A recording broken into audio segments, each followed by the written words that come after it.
So sa kapila tayo ay nasa panahon ng tag-ulan, na may habagat, wala mong tayong bagyo, palis na. So, kakaranas po tayo ng monsoon rain. Sino po sa inyo dito ang gusto pong magkaroon ng financial breakthrough? Gusto natin lahat po yun, di po ba? Yun ang ating pinapangarap. Sino sa inyo nagpe-pray ng pera? Lord, bigyan niyo ako ng, pagpalain niyo ako, bigyan niyo ako ng maraming pera. Mga ganon. Sa tingin po ninyo, ang Panginoon ay nagbibigay ng pera? Sino po ang amen? Okay. So, paano kung si Lord hindi nagbibigay ng pera? Resource.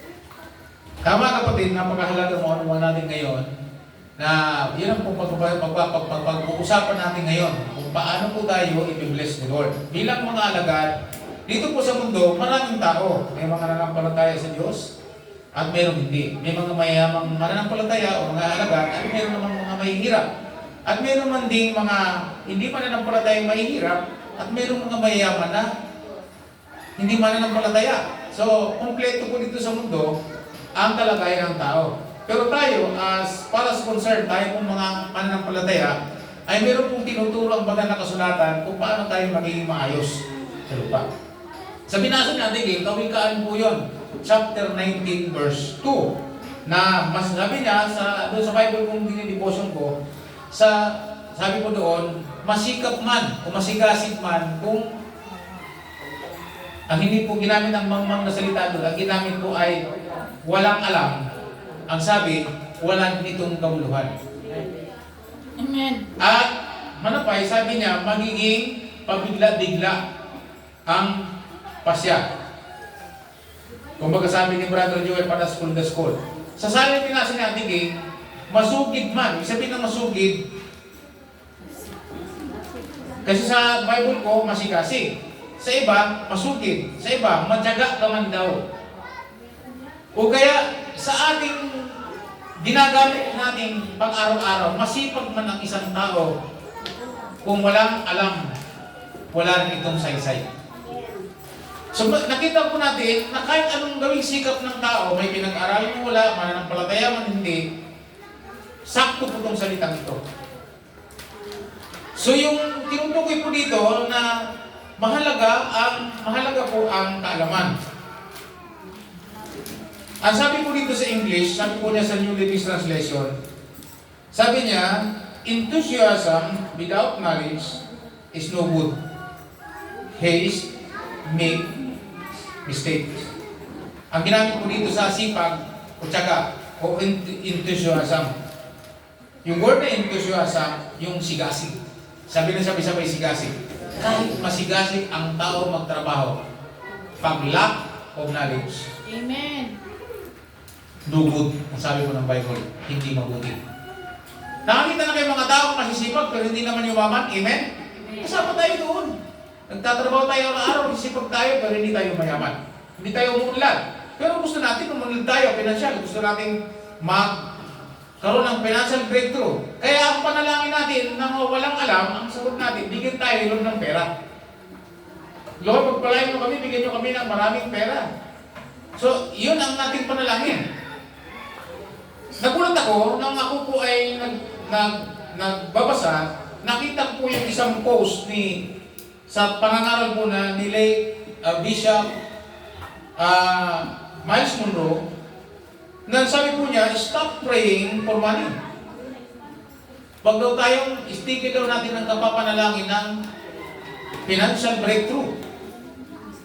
Itigil daw natin ang kapapanalangin ng paghingi ng pera sa Panginoon. God gives ideas, not cash. Ang sinabi po niya, ang Diyos ay hindi nagbibigay ng pera. Nagbibigay po siya ng ideya kung paano ka magkapera. So, makikita po niyo, ang sinabi niya dito, ideas.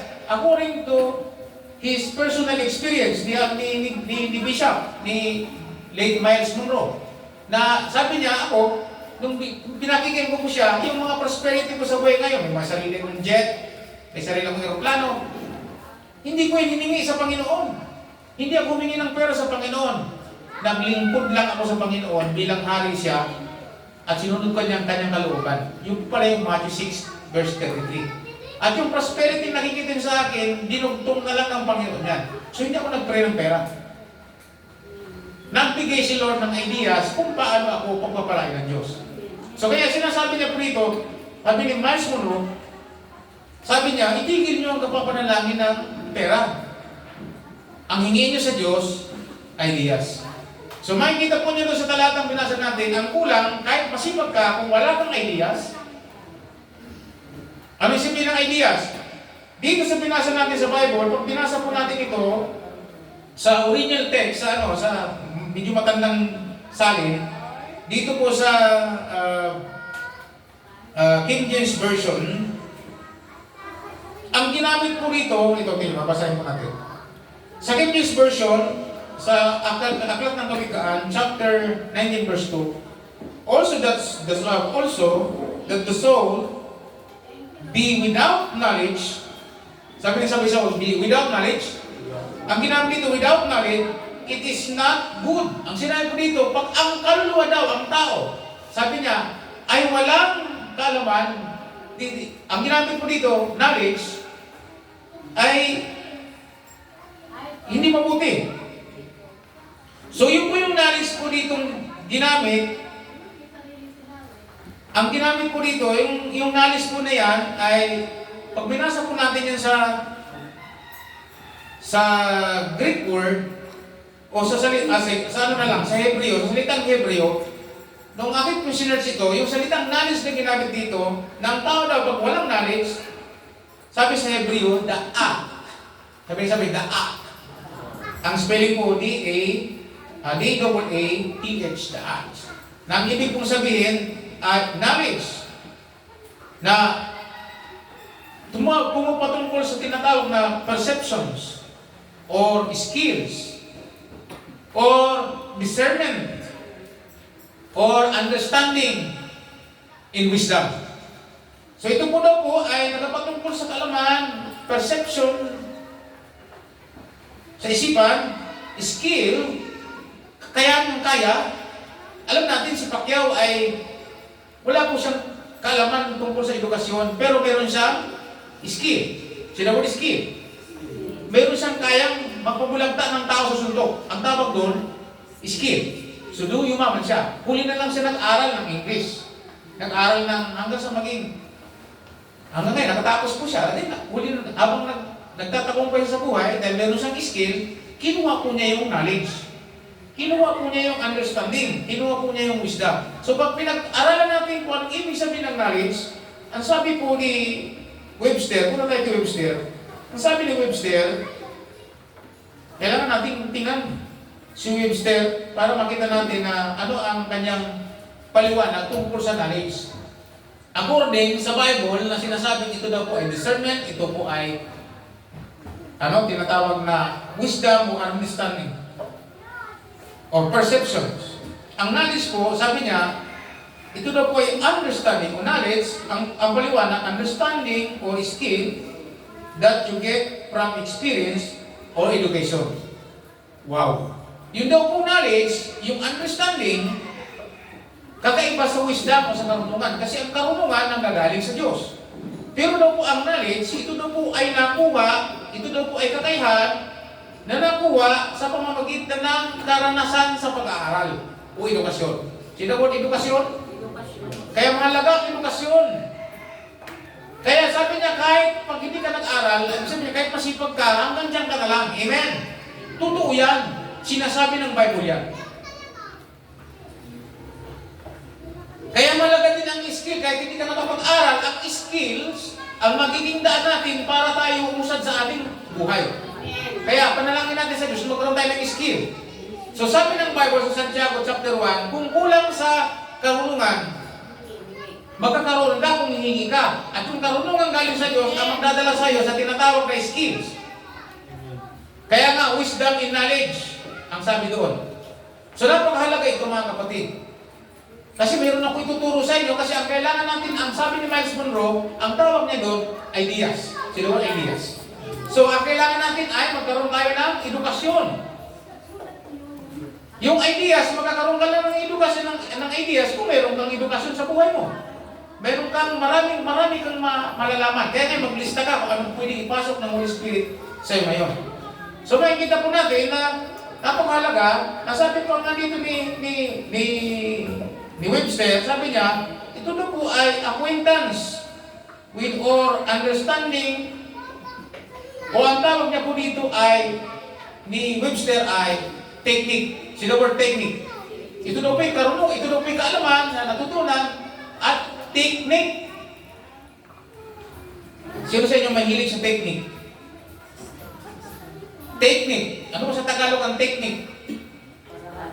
Ha? O paraan. Sa Tagalog po ang pamamaraan, methods. Sistema. Pwede yung sistema.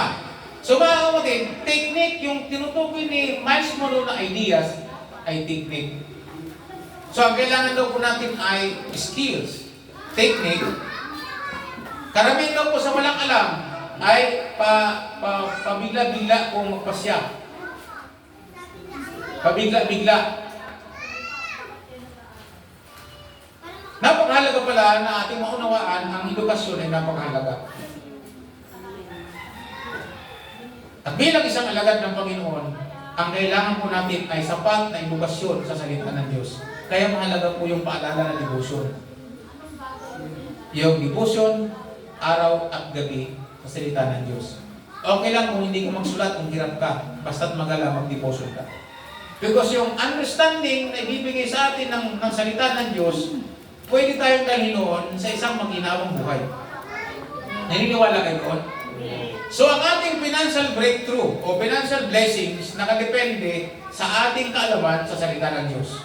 Ulitin ko, bilang disciple ni Jesus Christ, dito ngayon sa ating panahon, ang ating financial breakthrough o financial blessings o ang ating pong pagunlad sa buhay na ito nakadepende sa ating pangunawa sa salita ng Diyos.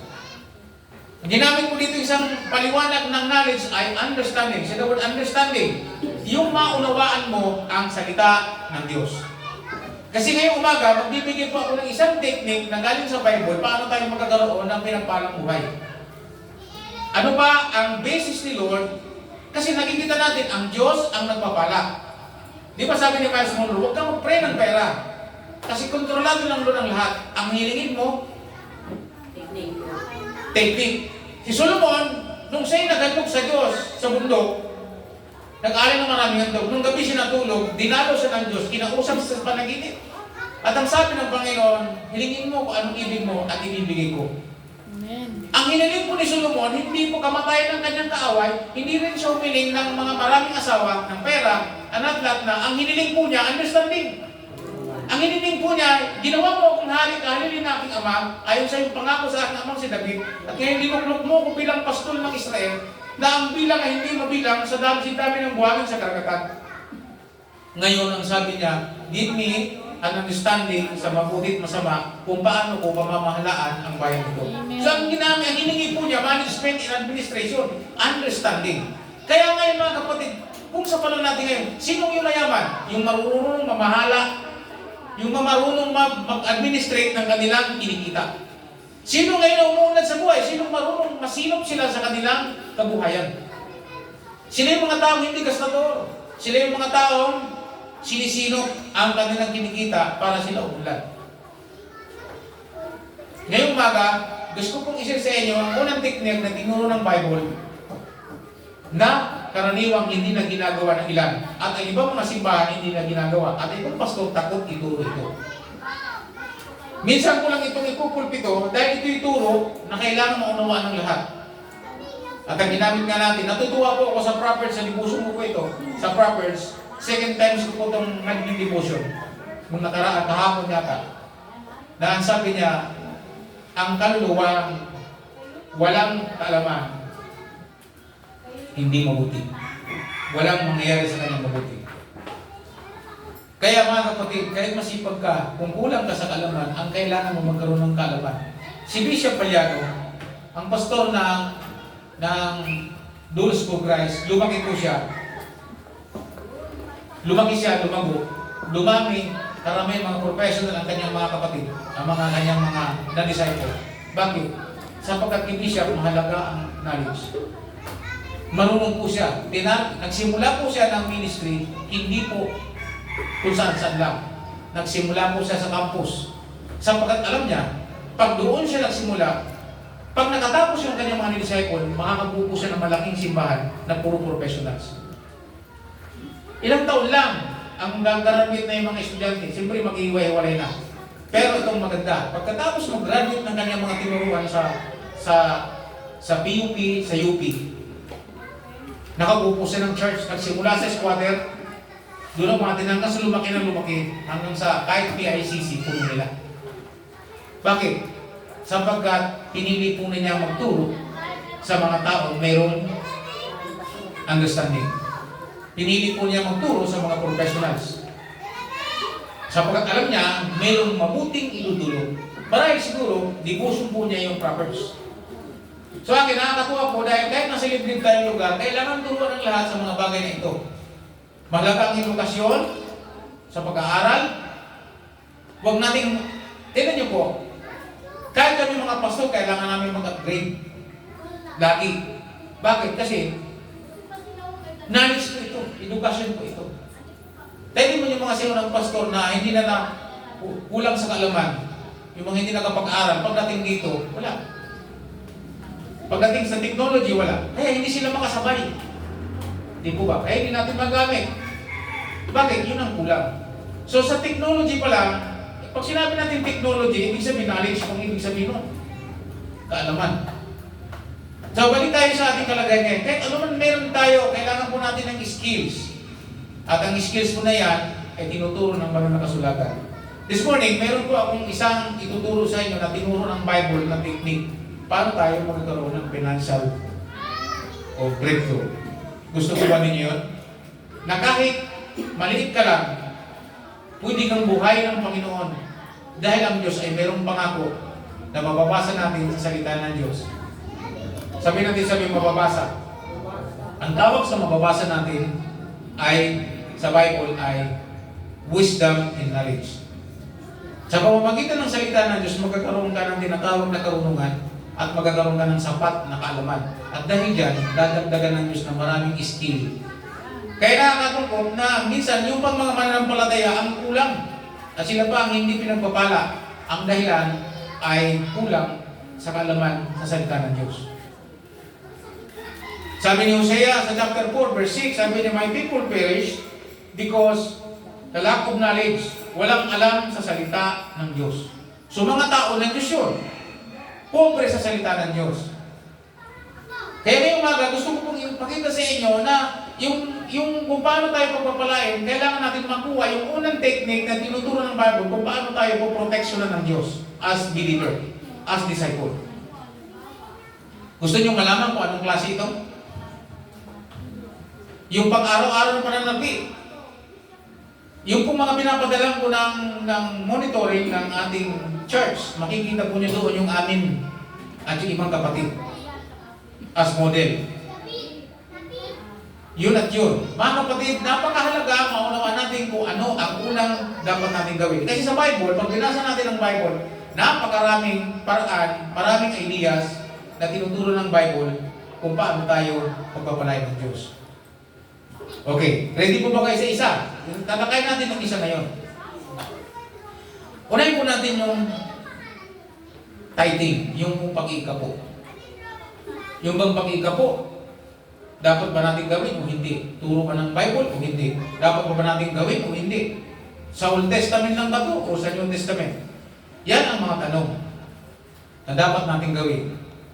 So ang pag-iikapo ay binigyan ng Diyos na ideas, isang ideas na ibinigay ng Diyos na karunungan sa mga lingkod niya para ang Diyos makapagpala sa lahat ng gumagawa nito.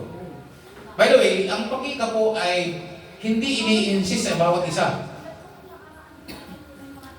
Pwede kang hindi mag-ikapo, pwede kang mag-ikapo. Aani ka ng iyong ginawa sa pag-ikapo, aani ka rin ng iyong buhay sa hindi pag-ikapo. So, sabi ng Bible sa Galatians chapter 5, o Galatians chapter 6, verse 7, ang bawat isa ay, sabi niya, magsusulit sa Diyos. Hindi madadaya ng tao ang Diyos. Kung anong kanyang ginawa, yun ang kanyang Aanihin. So, ang ibig sabihin, kung anong tinanim, yun ang aanihin. So, ang Bible ay hindi manadayan naman. Kung nag-ani ka ng buhay, nagtanim ka ng buhay na hindi ka naging kapo, siyempre, aani ka rin ng buhay na hindi pang-ikapo. Ngayon, kung nagtanim ka ng buhay ng pang-ikapo, aani ka rin ng buhay, paanihin ka ng Diyos sa buhay mo na nag-ikapo. So, whatever you sow, you reap. Amen po ba? So, ngayon ba, ay nag-execute sila ng blessings na hindi naman ginagawa yung promise ni Lord. Alin ba may pangako? So, tingnan po natin itong mga bagay na ito. Tulad, sabi nga po dito sa Malakias chapter 3, verse 7. Ito yung may pangako. Ang pag-ikapo ay isang idea na binigyan ng Diyos para tayo pagpalain. Technique na pwede mong gawin at pwede mo rin hindi gawin. Malaya ang bawat isa. Amen po ba? O, tumahimik na. Akala ko pa sa klaseng technique ang tuturo mo, ikaw lang pala. Pero hindi nyo alam, ito yung magdadala sa atin sa protection. Kasi sabi sa Malaki chapter 7, chapter 10, verse 7 to 10, may promise. Sabi niya, pag binasa po niyo yun, assignment po yun, basahin po niyo Malaki chapter 3, verse 7 hanggang 10 o 11 pa. Makikita po ninyo, may promise ang Lord na ibubuhos niya ang magpapalang masaganang pagpapala. At ang sabi niya, protektado kayo. Pag sinabing protektado, pati karamdaman, pananim. So, ang idea yung itinuro ng Bible ay give your tithes. Sabi niya, kaya kayo mga lahi ni Jacob, sabi po niya, may pag-asa kayo. So, makikita natin, ang layunin ng pag-ikapo ay, at pagkakalo ay upang turuan tayo sa naparangalan ng Diyos. Unahin sa ating buhay. Yun ang layunin. Mauna ang Panginoon. Nung sinabi doon sa Matthew 6:33, seek ye first His kingdom. Ano bang mayroong utos sa kingdom? Siyempre, magbigay ng tithing. Pastor, ano na yan eh? Pag binasa natin yung Kawikaan chapter 3, verse 9 to 10, tinuturo po yan na ibigay ninyo ang inyong pagpalayan nyo, ang pangaralan nyo, Panginoon, sa pamamagitan ng inyong mga ikapo at mga offering. Ang tinuturo ko po una ay tithes sapagkat ang tithes ang mayroong promise. Ang hindi pagbibigay ng ikapo, walang promise. Basahin ang Bible. Kung mayroong mababasang pangako doon sa mga hindi nagbibigay ng ikapo. Wala kang mababasang promise. Pero ang mayroong mababasang promise, mayroong ideyang promise, ay yung mga magdadala ng ikapo sa Panginoon. Yun po yung nakalagay sa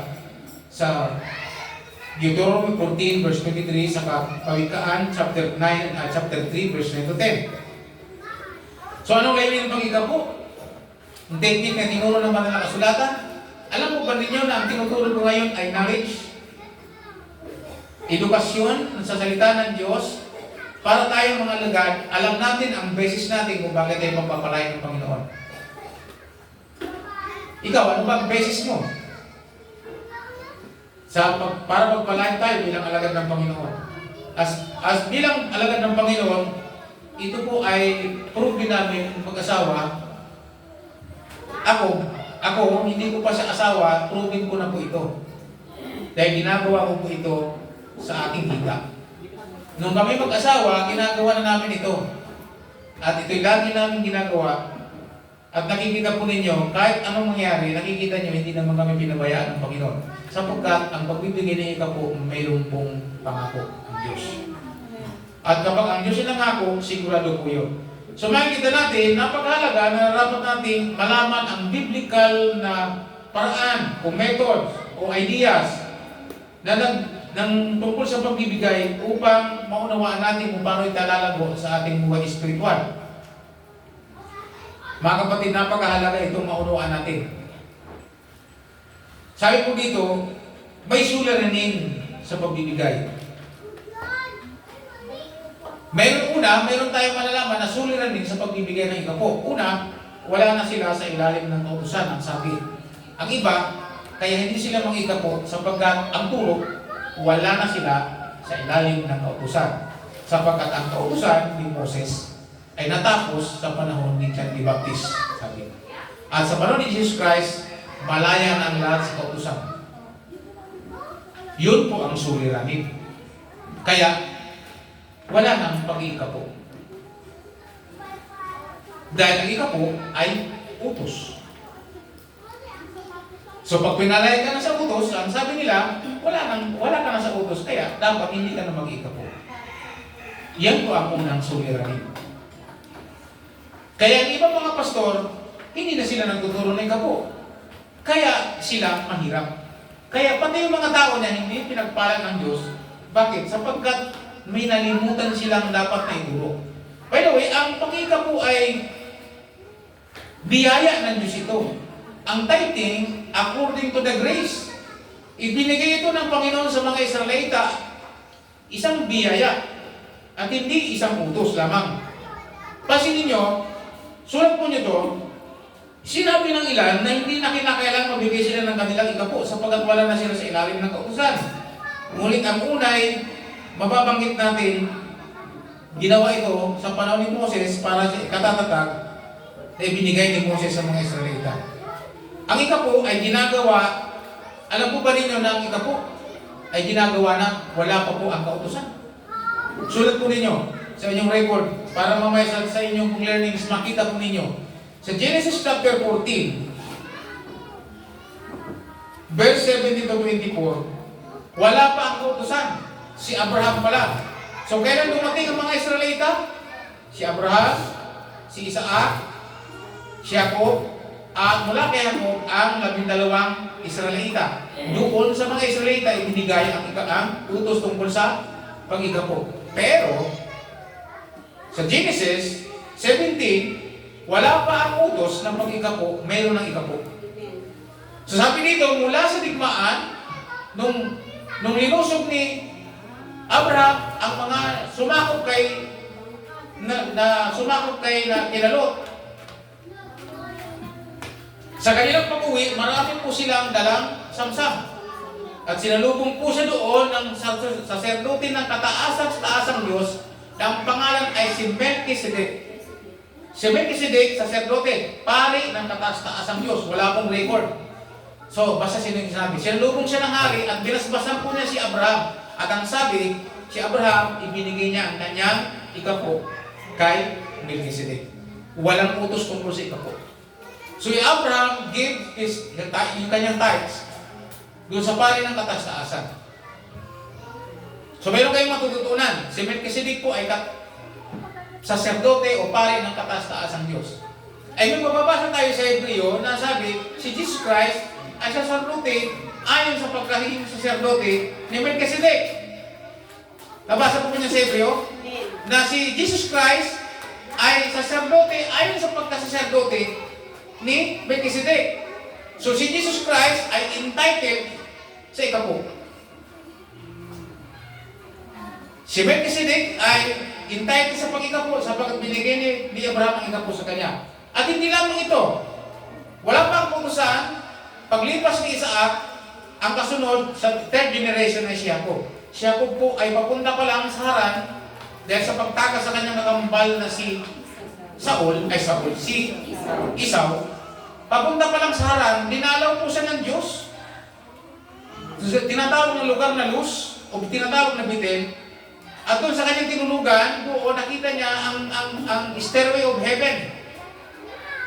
Ano po yun? Yung hagdanan na galing sa langit at akit panawag ang mga anghel. At sa kanyang gising, binuhusan niya langis yung bato bilang pangako at sa kanyang panalangin, O Diyos, ng aking ninunong si Abraham, kung ako ikong pagpapalain at pagbabalik, akin kong ibibigay ang aking tithes sa inyo. So makikita po ninyo, ang pag-ikapo ay grace. Isang pagpapasya ng tao, wala pa ang utusan, ay pwedeng gawin. Masan mababasa po yun? Yung Genesis 28 verse 22. Bago ang kautusan, kahit si Jacob nagbigay ng tithes. Kaya nung mabuo na po yung 12 tribo, isang lahi po doon, Ayon sa biyaya ng Diyos, hindi binigyan ng parte sapagkat ang tatanggapin po ng isang tribo, ang pangkat ng tribo ay lahi ni Levi, sila ang tatanggap ng ikapo ng 11 lipi. So, ibig sabihin, mas malaki papartihin po ng lahi ni Levi. Bakit? 11. Marunong kayo magkwenta? 11. 110. Ang matit doon sa 90 lang. Kasi yung types nila, ibibigay nila sa isang lipi. Kaya yung pong isang lipi, pinagpala sila. Kasi 11 lipi ang makikapo para sa kanilang kabuhayan. Yun ang ginawa ng Diyos. Kaya inutos ng Diyos yun. Kasi mayroong magsisilbi saan? Sa tabernakel ng Diyos. Sila yung maglilingkod sa lahat ng pangangailangan ng tabernakulo sa pagsamba. Kaya inutos ang pag-ikapo dahil mayroong pagsamba sa Diyos. At mayroong mga mamamahala doon, may mga pari doon. Ayon sa mga kapatid, pag sinabi natin pagsamba, mayroong mga namumuno doon. Ang tawag doon mga saserdote at mga libita. Sila yung mga inordin ng Diyos para mamahala at hindi sila magtatrabaho sapagkat ang ikapo ng mga tao, yun ang kanilang ikabubuhay. Kaya nga mas pinalaki ng Diyos yung kita ng mga libita. 110. Sa mga Israelita, 90 lang. Kasi 100, di ba? Babawasan ng 10%, mapupunta sa mga Levites. Ay ilang lahi yun? 11. So 110. Kaya mas pinagpala yung mga Levites. So ang unang idea, kung dapat nating makita bilang mga alagad, ay matutunan natin itong gawin. At may pangako ang Diyos sa lahat ng gagawa nito. Okay naman din mo hindi mag-ikapo, malaya ka. Pero huwag mong isipin mong buti ito. Pag-aralan niyo ang aking tinuturo ngayon. Masalamat kayo dahil matapang ako magturo ng ganito para kayo makalaya sa tinatawag na poverty, kahirapan. So makikita ninyo, wala pa po yung mga 12 patriarka, mayroon na pong tithing. Kaya mali po yung turo na ang tithing ay ayon sa utos. Ang tithing, wala pang utos, mayroon na. Ginagawa na ito ng pinanggalingan ng mga Hudyo na kanilang ninuno. Bakit ito ginawa ni Jacob? Bakit ito nagawang ipangako? Sapagkat alam niya na ang kanyang ninuno nagtatithes. Alam niya ang kanyang amang si Abraham, si Isaac nagtatithes sa Diyos. Wala lang nakasulat kay Isaac. Pero alam po nito ni Jacob. Kaya sa kanyang panalangin, yung kanyang promise. Yung kanyang prayer. So, ipinakita rito, bago ibigay ng utusan, ang pag-ikapo, bagamat hindi pa inuutos ng Diyos, ay maliwanag na batid natin na ang pag-ibigay ng ikapo ay voluntaryong ibinibigay ng mga taong naniniwala sa Diyos. So, voluntaryo. Pag sinabi ng voluntaryo, pinagpasyahan natin na ako mag-ikapo. Bahala ka sa buhay mo kung ayaw mo. Kasi sinasabi sa Bible, sabi ni Pablo, kung anong ginawa ng tao dito sa lupa, yun ang kanyang aanihin. So, namuhay kang walang pagtatithes, so, anihin mo ang buhay na walang tithes. Kung ikinamuhay na may tithes, nagtatithes ka sa Lord, tanggapin mo ang buhay na ginawa mo sa harapan ng Diyos. Ang bawat isa ay magpagkatatag sa kanyang ginagawa ayon sa salita ng Diyos. So ito po ay individual na tinuro sa Levitico 27 verse 30. So kaya nga po mga kapatid, 1,500 taon lang nakalipas nang tanggapin ni Moses ang kautusan. Ibisipin mo, mula kay Abraham, 1,500 years bago natanggap ang kautusan ng pag-iikapo. Ilang taon ang lumipas? 1,500 years. Ang ikapo'y ginawa na ni Abraham ni Jacob. So wala pang utos sa pag-iikapo, meron ng pag-iikapo. Yan po yung tinuturo ng Bible. Kaya nga, sa panahon ni Jesus Christ, sa Matthew 23 verse 23, 1,500 years. Sabi po dito sa verse 23, Matthew 23:23, tingnan natin kung tinutulan ng Panginoon ang pag-iikapo. Kaya tanong ko, ang pag-iikapo ba sa panahon ni Jesus Christ ay bawal na o hindi? Mayroong mababasa sa Bible na binawal ni Jesus Christ? May turo pa sa Bible na hindi na mag-iikapo? Sa panahon natin? Wala. Ang dahilan nila, hindi na daw nila nakita na ang mga apostol ng ikapo. At wala sila nabasa na mga apostol ng ikapo. Wala daw. Kaya, ngayon, walang nag-iikapo. Pero anong sabi ni ni Jesus Christ sa Matthew 23 verse 23? Sino po sa inyo gusto magkaroon ng financial breakthrough? Tingnan po ninyo. Sabi ninyo, mga eskriba at mga parisiyo. Sino sinasabihan ng Panginoon? Mga eskriba, mga dalubhasa, mga parisiyo, mga pag-imbabaw. Ang sabi ni Lord dito, ibinibigay ninyo ang ikapo ng gulayang walang halaga. Ngunit kinaliligtan ninyong isagawa ang lalong mahalaga na aral sa kautusan, ang karunungan, ang pagpapakahabag at katapatan. Tingnan po ninyo, yung mga religious people, mga dalubhasa, ay sinabi Lord, mga you hypocrites, scribes and Pharisees, ang nasabi niya, isipin nyo, binibigyan nga ninyo yung mga walang halagang pag-iikapo ng mga gugulayin na maliliit. Ibig sabihin, yung malalaki hindi maibigay. Pero sabi dito, kinakaligtaan naman ninyo yung bahagi ng kautusan na mahalaga. Alin yun? Yung katarungan, yung kahabagan. Sabi po dito, yung katapatan.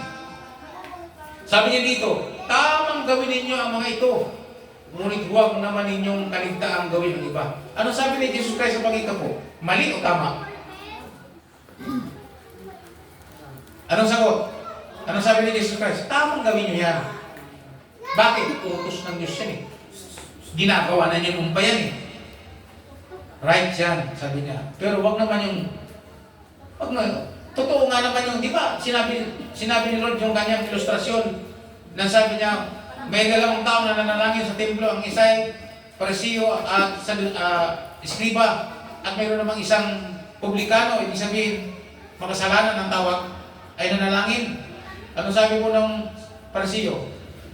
Ang sabi ng parisiyo, Panginoon, salamat sapagkat hindi ako katulad ng taong ito. Ako ay nagpapasting twice a week. Ako ay nagbibigay ng aking mga ikapo. Di ba?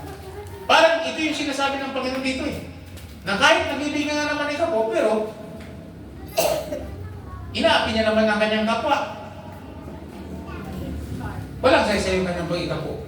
Pero hindi ito ang issue dito. Ang issue dito, hindi pinasubalikan ng Panginoon ang tithing. Sabi niya, tamang gawin niyo ito, ang mga ito, ang ikapo. Hindi niya pinasubalian ang pagbibigay nito. Lamang, nasabi niya, huwag naman yung kaligtaan yung iba. Pagkatapos ng bagong tipan, nakikita po niya sa unang Corinto chapter 9, itinuro ni Apostol Pablo ang pinansyal na suporta sa gawain ng Diyos para sa kanyang ministeryo at sa mga lingkod ng Diyos. Ayon sa unang Corinto chapter 9 verse 8, sabi din ni Apostol Pablo, binanggit niya po ito eh. Ang sinasabi ko hindi batay sa ginagawa lang ng tao. Yan din ang sinasabi ng kautusan. Ang tinutukoy dito ni Apostol Pablo, ang mga pari, ang mga Levita na tumatanggap ng ikapo at mga kaloob na binibigay ng mga Israelita. So sa New Testament, itinuturo ni Pablo yung ang tungkol sa tithing. Yan din ang sinasabi ng kautusan. Ano bang sinasabi ng kautusan? Magbigay ka ng iyong ikapo sa gawain ng Panginoon. Sapagkat mayroong paglilingkod sa templo o sa gawain ng Panginoon, may mga pari doon. Ito hindi pinago sa ating panahon. Sa ating panahon, may mga pastor, may mga manggagawa sa Diyos, ng Diyos, na kailangan nilang tumanggap ng suporta at doon manggagaling yun. Sa batas ng ating PMC, ang suporta ng pastor, dahil pinapagkasunduan kung ano yung patakaran na ginawa ng simbahan. Tulad halimbawa ng mga apostol, nung nagkaroon ng kaguluhan dahil may nangangaral tungkol sa pagtutuli, gumawa po sila ng patakaran na yun ang susundin ng lahat. So ang simbahan nagawa ng patakaran. Sabi na sabay patakaran. Ay yung patakaran galing sa Diyos. Kaya ngayon, si Pablo gumawa rin ng patakaran sa kanyang mga pangangaral sa lahat ng mga iglesia na itayo niya. Gumawa po siya ng patakaran. So ang PMC gumawa ng patakaran na ang income ng pastor na naglilingkod, ang senior pastor. By the way, gusto ko malaman po ninyo na sa PMC, mayroon pong kategory ngayon na senior pastor. Ang senior pastor, tulad ko, ang pinaka-pastor ng simbahan. At mayroon pong resident pastor. Yung sumusunod sa akin, ang tawag ko doon ay resident pastor. At mayroon pong mga assistant pastor. O tawagin, tinatawag ko natin associate pastor. Ngayon, resident pastor ng mga kasimbahan. Ngayon, ako palang pastor. Sino sa inyo gusto magpastor? Kung gusto mo magpastor at malalaman mo ang mga qualification at para dyan magiging, ngayon si Pastor Raul, yung nag-speaker sa ating anniversary, nung nakaraang mga taon, naging resident pastor po siya sa Sayon. Ang senior pastor ng Sayon, si Pastor Larry pa rin. Tapos naging resident pastor si Raul. Kahit wala si Pastor Larry, may pastor. Dahil mayroong resident pastor. Pag sinabi natin resident pastor, sa yung nandun sa residensya. Pag sinabi natin residensya, kina Marlene ba? Residence ba yan? Residensya yung bahay na Marlene. Sino ang head dyan? Ha? Si Bobby. Kung hindi under ni Marlene. Pag under, si Marlene. Hindi, joke lang. So, hindi kita natin. Si Bobby ang head. Siya ang resident dyan. Resident head. Ipapasa niya lang kay Marlene. Tama, sabi. Siya ang okay. So, resident pastor. Ngayon, sa October, sa convention, si Pastor Raul magiging senior pastor. Ngayon, sino naman magiging resident niya? Pastor, yung mga assistant. May naiintindihan yung mga kapatid. So, mayroong paglilingkod. So, maliwanag, para hindi tayo maligaw, ang batas ng PMC o ang patakaran ng PMC para sa sweldo ng pastor, sa kita ng pastor, 30% ang income ng simbahan mula sa tithes and offering ay mapupunta sa pastor. 30% ng income. Halimbawa, kung ang simbahan ito, lumaki. Halimbawa lang lumaki. Alam ko yan ang gumagawa ng report. Si Ninang, si Ate Gang, sila yung gumagawa ng report. Alam ko nila yan. Yung iba, kumukuwenta na. Pag 100,000 yung income ng simbahan sa buwan ng July, 30,000 kay pastor, laki pala. Hindi ko patakaran yun. Patakaran nyo na buong iglesia. Eh kung lumaki tayo, kumikita ng 500,000 a month, magkano nakita ni pastor? Ha? 150,000. Buhay ako hindi. Buhay na buhay. O, di ba? Yan ang ginawa ng PMC, patakaran sa lahat ng pastor. Ang iba, hindi nila sinusunod, kaya mahirap sila. Hindi sila sumusunod sa salita ng Diyos. So, saan magagaling? Sa tithes and offering. Eh, paano sa atin? Merong may ginawa tayong patakaran dito ng meron tayong tithes and offering, doon magagaling ang aking income, 30% niya. Eh, paano kung ang income ng simbahan natin sa buwan ng July 10,000? So, maliwanag lang sa akin ay 3,000 ang akin. Maliwanag mga kapatid. Para hindi nyo isipin, inuubos yata ni pastor ang pera ng simbahan eh. Siya yata ang kumakamdam niya. Hindi po, mayroon tayong pamamahala. Meron pong patakaran sinusunod dito. Hindi po napupunta sapagkat hindi ako humawak ng pera. Meron po talaga humawak ng pera. Okay, makinig kayo. Lahat po yan, nakabotcher. Dati, ilalagay natin sa bulletin board. Pinagbawal po ng national na ilagay sa bulletin board ng income. So, ilagay na lang natin sa monitoring. Mga alagad lang ang makakaalam. Paalala doon sa mga alagad, huwag po nyo isi-share yan. Exclusive lang po yan sa inyo. Eh, kung gusto mo mag-model, pakita mo doon sa gusto mong turuan. Tingnan mo yung aming monitoring. Lahat yan. Lahat nakikita niyo. Diyan nyo rin malalaman yung hindi nagtatypes saka nagtatypes. Pero walang problema yon. Kasi kung hindi ka nagtatypes, it's up to you.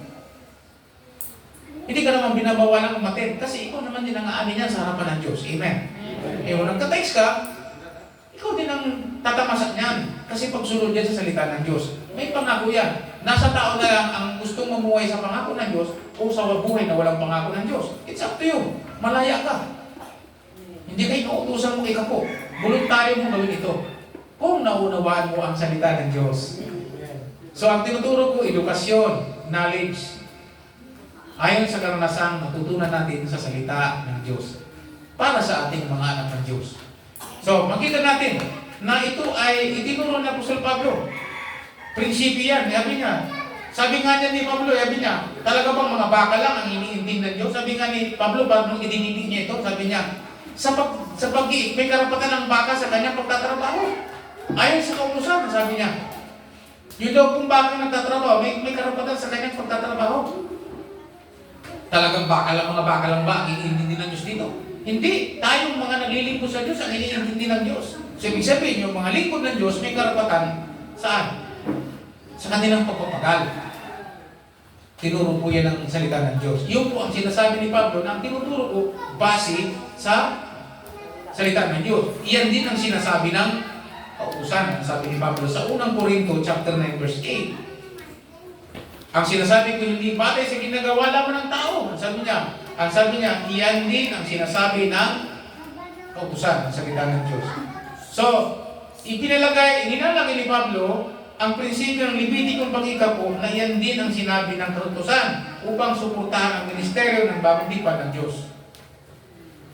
Yan din ang prinsipyo. So, ang problema, financial na problema. Ang financial na problema po natin, sinasabi ng ilang tao na hindi nila makakaya mag-ikapo. Ito ang pamunayan nila kung bakit nahadlangan ang pagbibigay ng paayos sa kautusan o sa kasulatan. Ayaw nila mag-ikapo, hindi daw nila kaya. So, walang problema. Sinabi ko kanina, walang problema.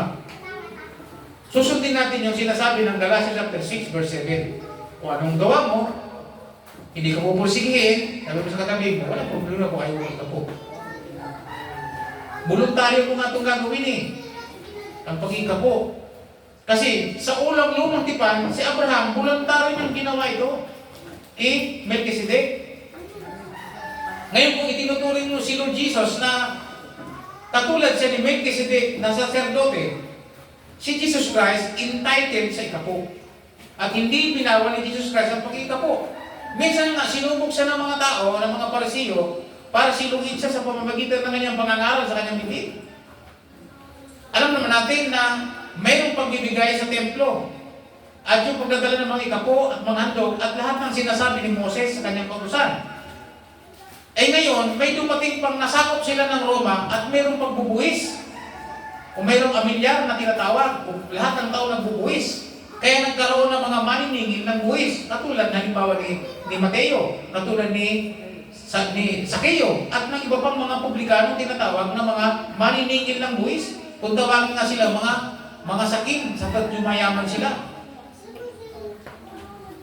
Kaya nung sinubok si Jesus Christ ng mga ito, sabi niya, Guro, naaayon ba sa kautusan na magbuwis sa emperador? Ang sinasabi nila, hindi na sila magbibigay. Ang top na sinasabi ng mga nanunubok kay Jesus Christ, sa Caesar na lang sila magbibigay at hindi na sila magbibigay sa Diyos. Kaya ano sinabi ni Jesus Christ? Sabi niya, pahingi nga ng coins. Nung binigay siya ng coins, sabi niya, kanino mukha ang nakaukit sa coins na to? Sa Kaisar, sa Caesar. Ibig sabihin sa emperador ng Roma. Sakop sila ng Roma. Kung kayo, ang sabi po ni Jesus Christ, ibigay ninyo ang kay Caesar, yung buwis para sa gobyerno, at ibigay niyo ang para sa Diyos, ang sa Diyos ay sa Diyos. Ang kay Caesar, ang sa Diyos ay sa Diyos. So, ibig sabihin, binawal ba yung itay sinumper ni Jesus Christ? Hindi. Hindi niya binago. Ang sabi niya, yung para sa Diyos na sinasabi ng kautusan tinatakda, ibigay ninyo. Magbuwis din kayo. Yan dahil kung bakit tayo, nagbubuwis din tayo sa gobyerno. Nagkukuha tayo ng tax. Sabi ng gobyerno, kailangan ng tax, lahat ng tao magta-tax. O kumukay ng sidula, babayad kayo ng sidula. Buti na lang minsan ng barangay, okay. Sasagutin na lang ng barangay ang tax mo. Kaya libre na yung sidula. Ay sabi, kailangan natin ng pera. So, mag-tax ka. Sidula. Yung may lupa ka, mag-milyar ka. O, di ba? Kuha ka ng ID, mag-tax ka. May bayad yung barangay, kung may bayad ng barangay ID. Kuha ka ng barangay clearance, mag-tax ka. Everything na kukunin mo sa barangay, pag may tax, sabi niya, magbayad ka, sabi ng Bible. Pero, ibigay mo rin yun sa Diyos. Ano ba yung para sa Diyos na tinutukoy dito? Yung pong sinasabi ng kautusan. Remember, wala pang kautusan, may times na.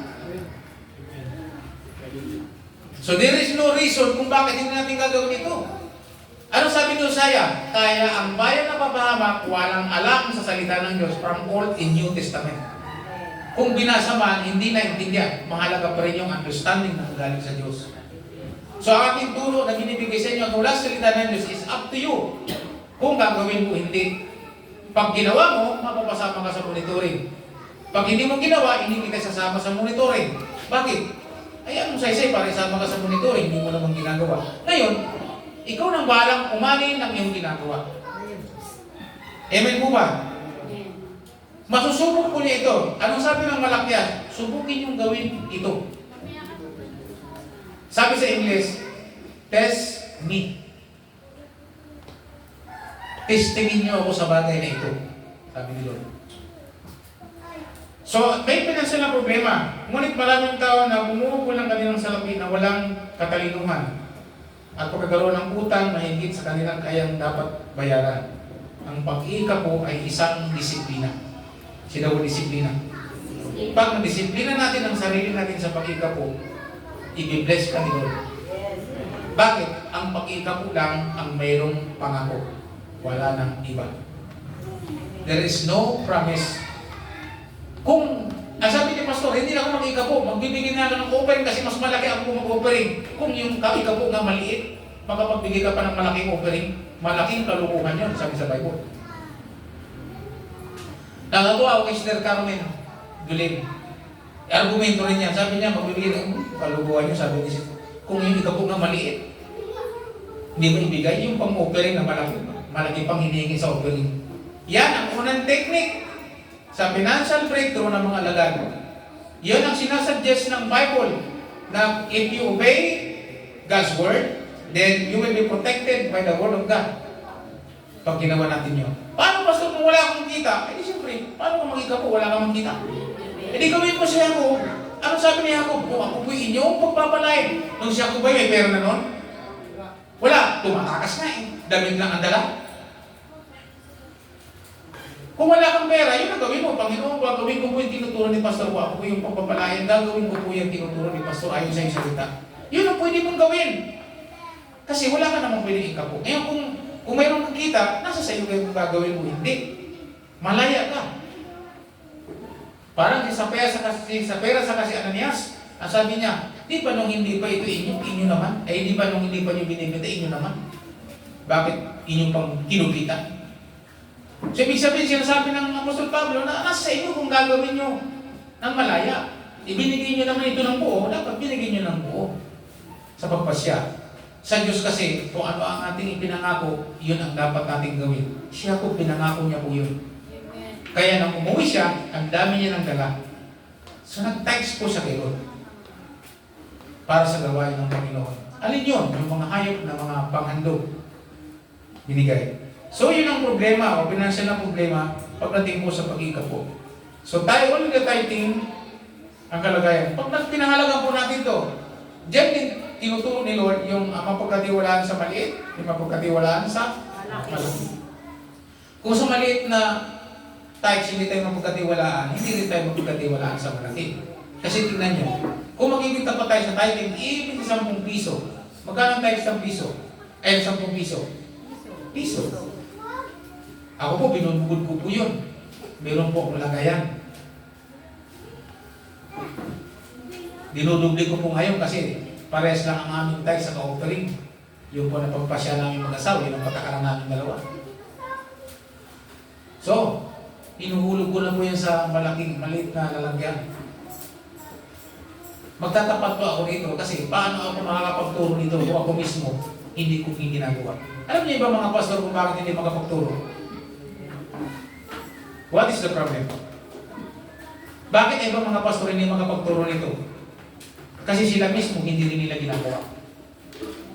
So, ibig sabihin, yung mga tao, nasa wrong model po sila. Nagtuturo ng tithing, pero sila hindi rin nangika po.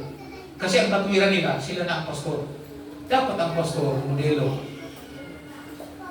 Ang mga tinatawag na pamumuno sa simbahan o sa bawat leader ay modelo. Tithing sa Panginoon ay mayroong promise. It's up to you kung ano ang gusto mo. You are free. Katulad ng tulad ng Apostol Pablo, binigyan ng laya ang bawat isa. Bakit hindi nag-ika po mga tao kawalan ng pananampalataya? So the reason why, bakit ang iba ayaw? Dahil kawalan ng pananampalataya o naturuan ng maling pananampalataya o naturuan ng mga distorts ng mga salita ng Diyos, yung mga pinakialaman, didistort yung salita ng Diyos. Kaya mahalagang marunong talaga dapat Old Testament salaysay po ito. Ang kawalan ng pananampalataya nila kung bakit. Hindi kawalan ng pananalapi. Ang pananalapi, hindi ito yung kawalan. Ang kawalan ay pananampalataya. Ang pagkabigo sa pagbibigay ng ikapo ay pagkabigo sa ating pananampalataya. Kaya ang pag-ikapo ay ipanalangin natin. Halimbawa ngayon, mga kapatid, tinabahan ka message na to, hindi ka nag-ikapo, manalangin ka sa Panginoon. Hindi ko tinuturo na kapag hindi ka nag-ikapo, hindi ka naligtas. Mali yun. Ang kaligtasan ay sa pamamagitan ng pagsampalataya sa Panginoon. Ligtas ka na nun. Ang pinag-uusapan po natin yung buhay ng isang alagad, kung mayroon kang financial breakthrough, wala. Magkakaroon ka lang. Hindi mo kailangan mag-pray ng financial breakthrough once na ginagawa mo ito. Hello? Hindi mo kailangan mag-pray ng pera pag ginagawa mo ito. Kasi pag ginagawa mo ito, yung sinasabi sa G, babasahin po natin sa Malakias mamaya. Kaya ang tanong, dapat pa bang mag-ikapo o hindi? May mga dahilan. Dapat talaga pag may trabaho. Income. Hindi ka magbibigay ng ikapo kung wala ka namang income. Amen. Ngayon, kung may income ka, nasa sa iyo ang pagpapasya kung magbibigay ka o hindi. So makikita po ninyo, anong promise? Sabi ni Jesus, tamang gawin nyo yan. Ibigay nyo ang sa Diyos, ang para sa Diyos, ibigay nyo rin ang para sa gobyerno. Amen po ba? So ano ba yung para sa Diyos na sinatagda ng Bible? Tithes. Yun ang hindi mo. Yun ang dapat unahin. Yan ang unang technique. Sabi mo sa katabi mo, tithes ang unang technique. Yan ang unang ideas. Kaya sabi ni Miles Monroe, if you want to be blessed, pray ideas, not money. Kung gusto mo rin i-bless ni Lord, huwag kang hihingi ng pera. Ang sabi niya, hingin mo ang idea na nanggagaling sa Diyos. At ngayon, nagbigay ako ng edukasyon kung paano i-bless ni Lord tayo. Kasi tingnan nyo, paano tayo bibigyan ni Lord ng ideas? Tingnan nyo ha, babasahin po natin. Punto tayo dito tayo magbabakas. The first idea sa tinuro ko po ay magbibigay ng tithes. Preach ko po ito para tumibay po tayo lahat. Para tumibay tayo. Punta tayo sa Malakias chapter 3. Punta tayo sa Malakias. Ang Malakias po ay pinakahuling aklat sa aklat po ng Old Testament. Punta natin sa kabanatang 3. Simulan po natin sa verse 7. At tingnan niyo po. Sabi po niya dito, sabi ni Malakay sa mga lahi ni ako, ever since the days of your ancestors, you have scorned my decrees and failed to obey them. Now return to me, and I will return to you, says the Lord of heaven's armies. But you ask, how can we return when we have never gone away? Sa Tagalog, sabi niya, sa napakaraming panahon, mula pa sa inyong mga ninuno, sabi niya, hindi kayo sumunod sa kanyang mga decrees, kanyang panuntunan, mga utos. Sabi ko kayo sundin ito. Ngayon, bumalik kayo sa akin at babalik ako sa inyo. Ang sabi ni Lord dito, bumalik kayo sa akin at babalik ako sa inyo. Sabi ng Panginoon ng manghupo. But ang sabi, but you ask how we can return. Sabi niya, how can we return when we have never gone away? Sabi niya, paano kami babalik sa iyo na hindi naman kami umalis? Paano kami babalik? Sabi po dito sa verse 8, you saw people cheat God, nararapat pang nakawan ng tao ang Diyos. Ano daw po ang kaso? Pangnanakaw. Yet, you have cheated me. Sabi niya, hindi, ngunit ako'y ninakawan niyo. But you ask, what you do mean? Paano ka namin ninakawan? When did we ever cheat you? You have cheated me of the tithes and the offering due to me. Sabi niyo, ninakawan niyo ako sa pamamagitan ng inyong ikapo at ng inyong mga handog. Bakit po ito na tinawag na nakaw? Kasi may tinakda na ang Diyos na paglilingkod sa templo. Sapagkat during the time, wala na pong naglilingkod sa Diyos. Wala na po yung templo. Yung mga pare, yung mga lindika, naghanap buhay na sila. Umuwi na sila sa kanilang mga tinitirhan at nagsimula maghanap buhay. Pinabayaan ang pagsamba sapagkat wala na nga silang suporta galing sa binibigay ng mga tithes and offering ng bayan ng mga tao. Kaya yung mga tao, hindi sila pinagpala ng Diyos. Naghirap sila. Meron silang pinabayaan. Ano ang kanilang pinabayaan? Tinanggalan sila ni Lord ng proteksyon. Bakit? Tinanggal din kasi nila yung proteksyon sa kanilang sarili. Once na hindi natin ginawa ito, nagtatanggal tayo ng proteksyon sa ating sarili. Okay. So, verse 9, you are under a curse, for your whole nation has been cheating me. Kaya ang buong bansa nasa ilalim ng sumpa, dahil ninanakawan ninyo ako. Then verse 10, bring all the tithes into the storehouse, so there will be enough for food. Oh, so there will be enough for food in my temple. Sabi niya, dalhin ninyo ang inyong bumbu, ang inyong mga ikapo, at mga handog, upang magkaroon ng sapat na pagkain sa aking templo. If you do this, sabi niya, if you do, says the Lord of heavens of armies, sabi niya, kapag ginawa ito, sabi ng Panginoon ng mga hukbo, I will open the windows of heaven for you, I will pour out of blessings, so great you will have enough room to take it and try it. Sabi niya, put me to the test. Sabi niya, put me to the test. Sabi niya, subukin niyong gawin ito. At ang sabi din sa Tagalog, bubuksan ko ang durungawan ng langit. Sa ibang salin, floodgates.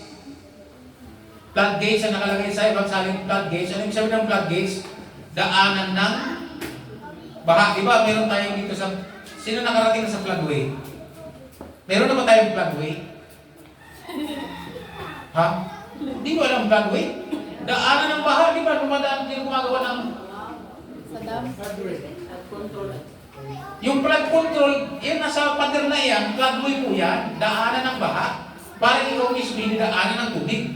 Ang tawag dyan, floodway. So ang sabi ng Bible, bubuksan niya po yung daanan mismo ng blessings papunta sa atin. Floodway nga eh. Windows of heaven ang tawag dito sa New Living Translation. Sa King James, floodway. Pag sinabing floodway, subukan mong tumawid sa baha. Nung sundo ako sa mga pamangking ko, hindi ko ba naman yung mga Tagalagog, binuksan, wala pa kami. Pagdating yan sa gitnang poste ng Bescam, dyan sa tulay, hanggang baywang na po yung tubig, balakaw kami. Balik, tulak. Kasi binuksan ng alin? Binuksan yung daanan ng tubig doon sa lagoon para bumulwak.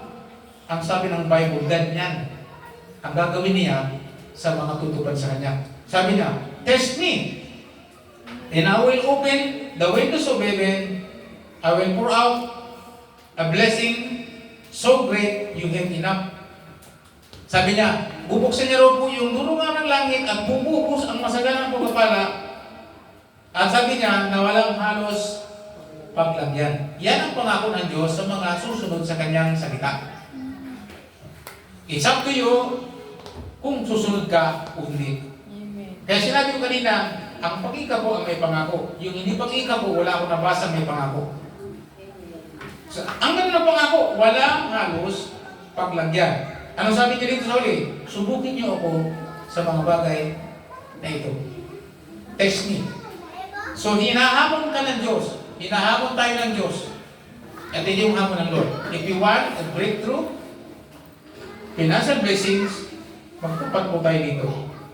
Pagdating ng verse 19, sa verse 11, ano na dyan? Pagpapalain ng inyong mga tanim. Protektado ka na. Your crops will be abundant, for I will guard them from insect and disease. Babantay ng Diyos ang mga tanim mo laban sa mga insekto at mga sakit. Your grapes will not fall from the vine. Sabi niya, ang mga ubas nyo, hindi malalaklag. Haani kayo, sabi ng Panginoon ng mga hukbo. Then sasabihin ng iba, sa verse 12, the all nation will call you blessed, for your land will be salt and delight, says the Lord of heavens o armies. Sasabihin ng iba, pinagpala kayo. Nag-uusap kayo mag-asawa, magugulat kayo. Pag ako umabot ng senior sa kalooban ng Panginoon, at ako'y nagkakotse, kasapagkat nagpapare kami ni Lord ng idea. Paano tayo habi mo naman, kukotse ka rito? Diyan pa lang yan sa daanan, sad-sad na, gastos na yun. Di ba bababa pang kotse? Ay di sabi, kumuha tayo ng mas mataas. Bakit malakas ang Lord namin? Sabi ko, we follow the Lord. So, ang pinipray na lang namin kay Lord, dahil sinusunod namin, Lord, ang iyong salita. So, si Lord naman ang magbibigay sa atin ng mga idea, yung tinatawag na knowledge. Tinawag knowledge? Yung ideas. Kaya kung ginagawa natin ito, magpalit tayo na idea. Alam mo si Kaya, nung sinabi Lord na mamamatay na dahil sa mayroong siyang bukol, siya nanalangin. Siya tumagiling sa harap ng dingding at nanalangin, O Diyos, Yahweh na aking Diyos. Nakikita ko ninyo kung paano kita pinaglingkuran ng buong puso, kung paano kung sinunod ang iyong mga utos. Di ko ba? Pinaalala niya yung kanyang pag-ikapo, yung kanyang pagsunod sa mga utos ng Diyos. Kaya, pagtalikod ng Propeta Isaias, di pa siya nakakalabas ng palasyo, sa pinto pa lang, ang sabi ng Panginoon, bumalik ka. Sabihin mo kay Isaias, nadadagdagan ko ang kanyang buhay ng 15 taon. Dahil nakita ko ang kanyang pagluwa. Bakit siya? Bakit inalala ng Panginoon? Sapagkat yung ginawa ko ni Hezekiah pagsunod sa salita ng Diyos ay grabe. Although ang Diyos nagtangga na sa ipunin, pero binago ng Diyos dahil sa kanyang pagsunod sa Panginoon. So mga kapatid, na may pag-asa pa tayo. Sabi po ni Malakyas, may pag-asa pa kayo kayong mga nahuling henerasyon ni Jacob. Mayroon pa kayong pag-asa. Subukin niyo ang Panginoon sa bagay nito. So mga kapatid, good morning. Yan po ang unang ideas, ibibigay ko po sa inyo galing sa salita ng Diyos. If you obey, bahala na ang Panginoon doon dahil salita niya ito. Ang salita ng hari, hindi ito nababalik. Ito yung ginagawa ng Diyos. So ang tithings, sabi ng Bible, according to Apostle Paul, it is a grace. Ginawa lang utos. Kasi wala pa po tayo sa utos, meron ng tithing. Meron ng pag-iikapo. So ngayon, kung paano ginawa ni Abraham at ni Jacob, ito yung voluntaryo nila. Si Abraham, voluntaryo niyang ibinigay. Nung siya magbigay ng tithes, ang sabi ko doon, binasbasan siya ni Melchizedek. Pinagpala ko siya. Si Jacob, wala pa po siyang iikapo, pero nag-promise po siya sa Diyos na if you bless me, alis akong walang-wala. Meron bang ganon? Sino sa inyong ganon ngayon, walang-wala? Pwede po natin gawin yon according sa ginawa ni Jacob. Balik po tayo sa kasaysayan ng iglesia ng PMC Base Camp. Nung sila umalis abroad, ang sabi niya, Panginoon, pagpalain niyo po akong mag-abroad. Pag ako nag-abroad, ipagagawa ko ang simbahan ito. Naka-abroad, hindi naman niya na ipagawa ang simbahan. So gayon, hindi siya pinagpala ng Panginoon. Dahil hindi niya pinulpil ang kanyang promise. Hindi po yun ang turo ng Bible. Ang turo ng Bible, kung paano siya ako. Sabi niya ako, kung i-bless mo ko, gagawin ko ang iyong mga salita na mayroong promise. Saan mo kayo? Sa may promise o sa wala? Di ba may kanta niya si Marlene na kinakanta na pinanghawakan niya. Minsan pinapakanta ni Marlene, mga pangako mo. Ano yun? Tugtugan niyo.